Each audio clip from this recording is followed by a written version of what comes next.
Okay, so it can be kind of daunting. I have an image which I'm trying to reproduce, basically twisted fabric. I just have the very faint, it roughly sketched out. I'm looking at the picture. At first, it feels daunting. What I'm doing is I'm taking this blendy pen and I am just kind of roughly going through. And we're dealing with fabric here. I'm not trying to be exactly 100% like the picture I'm looking at that I took. But this will give me a nice guide for when I go back. So I'm getting started. I'm getting the basic shape of how I want this fabric to look. Okay.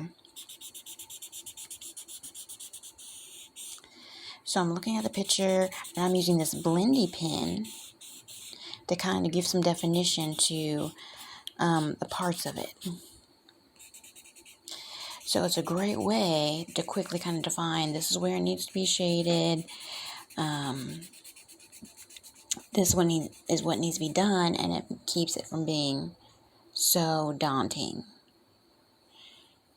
And as you can see here, I just did an outline. This is going to be daunting as well, a little bit, because I'm going to have to go through each brick or stone or whatever and shade it in. But I will probably do the same strategy, this. So let me finish up this, because I'm kind of on a time limit. I have other things I need to do, but I know I need to do a little bit at least today for my goals. So I'm just getting this kind of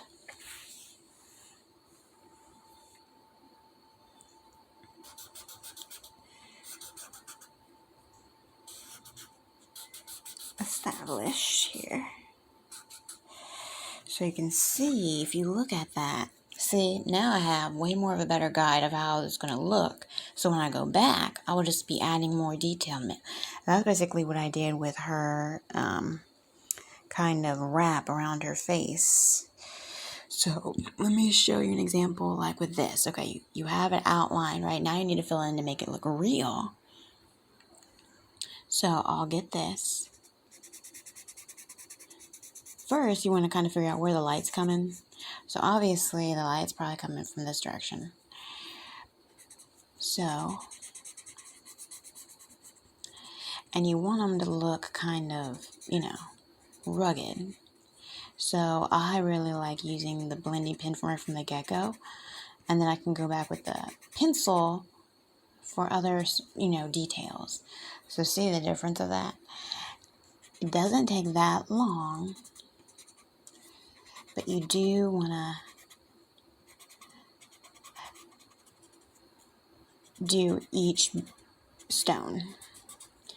That's how it looks really real, like a real stone kind of wall with a window kind of cut out. Okay, see that? So this is just the beginning, but look at that compared to see this, see the difference? And this is just using the blending pen.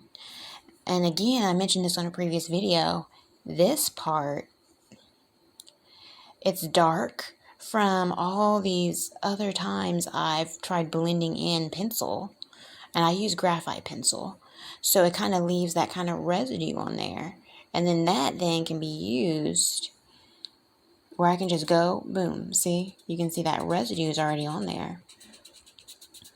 And I can use it.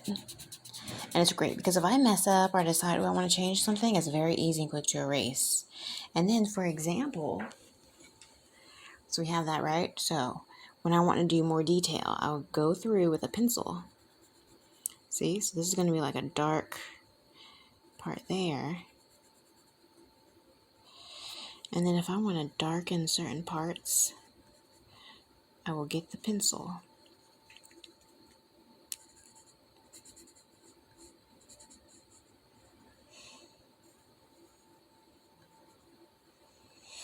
Go through. And then there are different sizes of blendy pens. So this is like a smaller one, but you can see the residue. So now I'll go through and I'll kind of spread out that darker color on there.